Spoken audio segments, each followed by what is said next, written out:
اعوذ باللہ من الشیطان الرجیم بسم اللہ الرحمن الرحیم۔ اللہ پاک کے مقدس نام سے شروع جو بڑا مہربان نہایت رحم والا ہے، ہر چیز پہ قوت رکھنے والا، ہر چیز کا پہرا دینے والا، ہر چیز پہ نگہبانی رکھنے والا۔ دعا ہے رب کریم سے ہم سب کی حاضری اپنی بارگاہ میں مالک کریم پوری فرمائے۔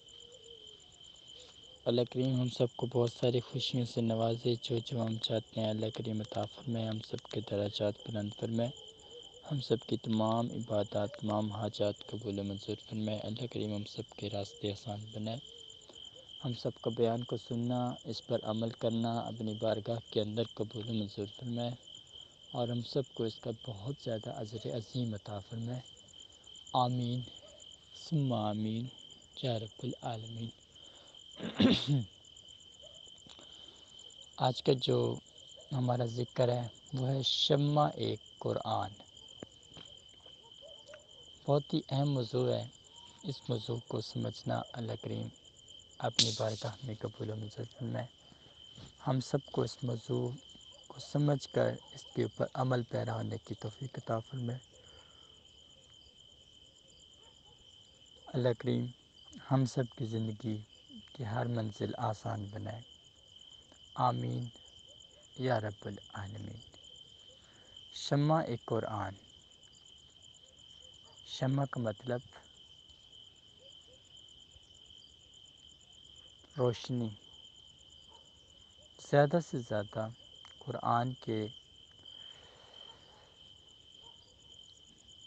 نظام میں ورڈ شمع کو یوز کیا گیا ہے، تو مطلب کہ قرآن سے خاص کر ہدایت، خاص کر روشنی۔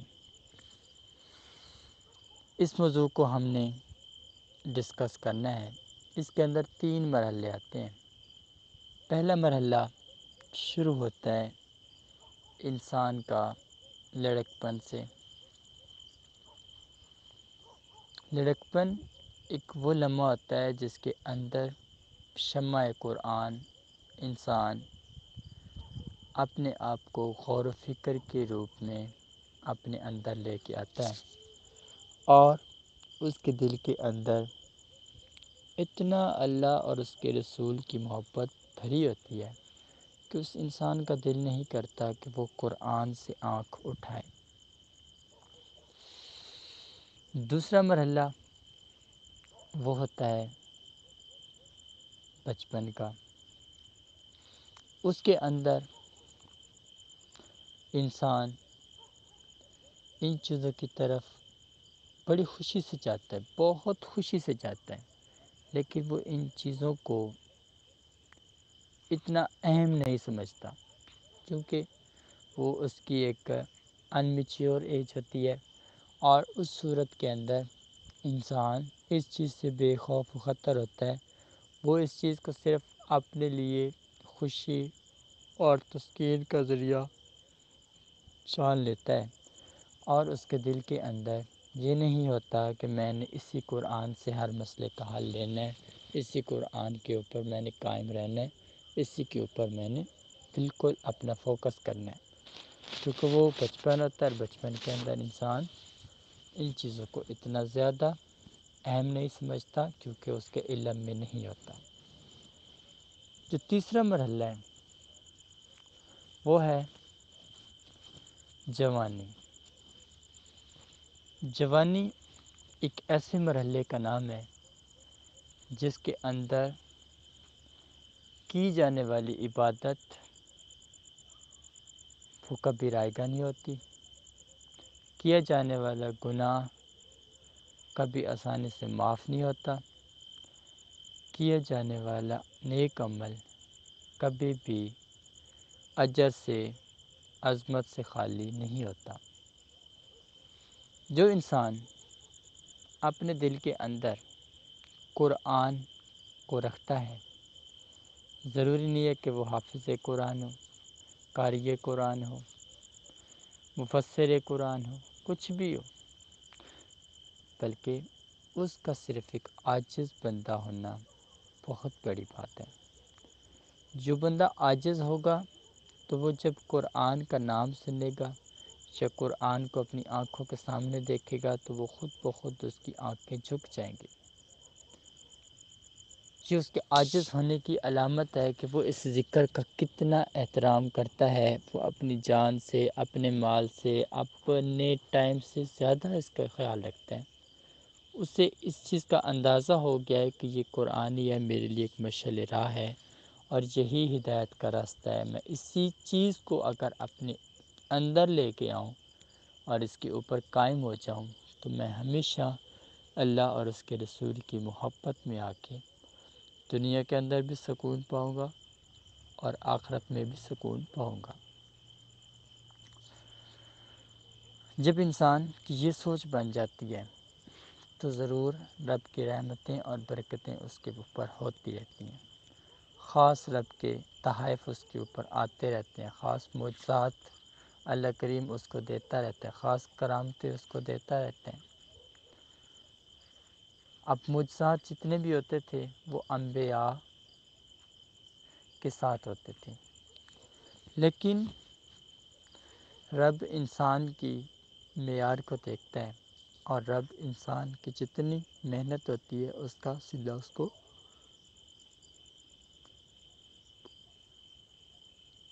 ضرور دیتا ہے، اس کا صلہ اس کو ضرور دیتا ہے۔ کسی کی محنت رب رکھتا نہیں ہے، ہر ایک کو اپنا حق دیتا ہے۔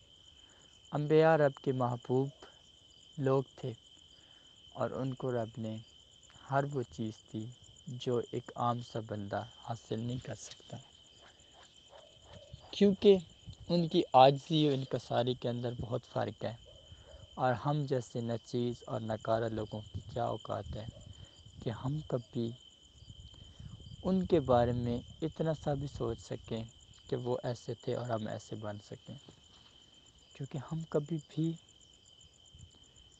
ایسی سوچ کے مالک نہیں بن سکتے جو اللہ کریم نے ہمارے راہگیروں کو، ہمارے سربراہوں کو عطا کی۔ اب جو بات ہے، جو بندہ قرآن پاک کا احترام کرتا ہے، اتنا احترام کرتا ہے کہ چاہے اس کی کوئی مشکل آسان ہو یا نہ ہو، لیکن وہ قرآن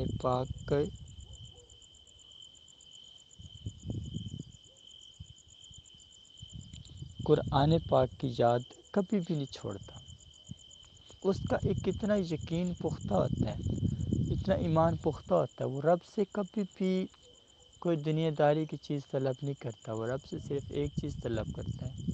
اگر رب نے اس کے اندر یہ ذکر رکھا ہے، اس کے اندر، اس کے سینے میں یہ ذکر اتار دیا ہے، تو پھر اللہ کریم اس کا اتنا ساتھ دے کہ کوئی بھی اس ذکر کے خلاف آواز نہ اٹھائے یا اس ذکر کے بارے میں کوئی بات نہ کرے۔ اللہ اور اس کے رسول کی محبت کے اندر پڑھا جانے والا قرآن بے حد قبول ہو جاتا ہے۔ جو انسان اپنے اندر قرآن پاک کی محبت اور اطاعت رکھتا ہے تو وہ انسان قرآن کا سب سے بڑا اور گہرا دوست ہے، اور بروز قیامت یہ قرآن تب تک جنت میں نہیں جائے گا جب تک اپنے پڑھنے والے کو ساتھ نہ لے کے جائے، کیونکہ جب رب بروز قیامت سب سے پہلے مسجدوں کو جنت میں بھیجے گا تو یہ قرآن ضرور آ کے اس نمازی کی سفارش کرے گا کہ جو قرآن پاک کو ہر پل کھولتا رہتا تھا، اس کے اندر کبھی کوئی تلاوت کر رہا ہے، کبھی کوئی تلاوت کر رہا ہے، اور اس کے عوض میں اللہ کریم نے اس کو جنت کا تاج عطا کیا۔ اور جس انسان کے دل میں شمع قرآن ہوگی، اس انسان کی زبان سے کبھی جھوٹی بات نہیں نکلے گی۔ جس انسان کے دل میں شمع قرآن ہوگی، اس انسان کی زبان سے کبھی غیبت، کسی قسم کے ایسے الفاظ نہیں نکلیں گے جو لوگوں کے لیے نقصان دہ یا تکلیف دہ۔ قرآن پاک کو سینے میں رکھنے والے کی سوچ 3 اینگل پہ جاتی ہے۔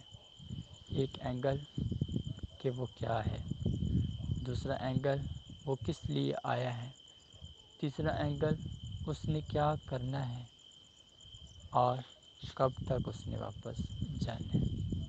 یہ 3 اینگل ہوتے ہیں، ہر اینگل کا اپنا مرحلہ ہے، اور اسی اینگل کے اندر سب کچھ آپ سب کی خدمت میں پیش کیا گیا ہے، تاکہ آپ سمجھ سکیں قرآن پاک کا احترام کرنے والے جتنے بھی اللہ والے قربان ہوئے ہیں، تو آج اللہ کریم کی رحمت اور کرم سے ان کو سلامیاں حاصل ہوتی ہیں، ان کے اوپر کرم ہوتا ہے رب کا ہر پر، کیونکہ وہ ابھی تک بھی لوگوں کے دلوں میں موجود ہے۔ ان کی محبت، ان کی رحم دلی ابھی تک بھی لوگوں کے دلوں میں موجود ہے، اور وہ چاہے دنیا میں نہیں ہے، لیکن دنیا ان کو پھر بھی اچھے الفاظ میں یاد کرتی ہے۔ محبت اور عقیدت، یہ چیزیں انسان کو اپنے اندر قائم کر لینی چاہیے، اور ہمیشہ بعد میں ایسے واقعات، ایسے مسائل، ایسی ٹینشنیں کریٹ ہوتی رہتی ہیں، لیکن اللہ کریم اپنے خاص فضل و کرم سے قرآن پاک کی شمع کو سمجھنے کی، قرآن پاک کا احترام کرنے کی، قرآن پاک کو صحیح معنی سننے کی، سنانے کی، اور اس پر عمل کرنا اپنی بارگاہ میں مالک کریم قبول و منظور فرمائے۔ ہم سب کو اجر عظیم عطا فرمائے، ہم سب کے تمام صغیرہ کبیرہ گناہ معاف فرمائے۔ مالک کریم ہم سب کے ہر کام میں آسانی فرمائے۔ اس بیان کو سننا، سمجھنا اور اس پر عمل کرنا اپنی بارگاہ میں قبول فرمائے۔ اس قرآن پاک مقدس اور لا ریب کتاب کا احترام کرنے کی توفیق مالک کریم ہم سب کو عطا فرمائے۔ ہم سب کے درجات بلند فرمائے، ہم سب کی تمام حاجات پوری فرمائے۔ آمین ثم آمین یا رب العالمین۔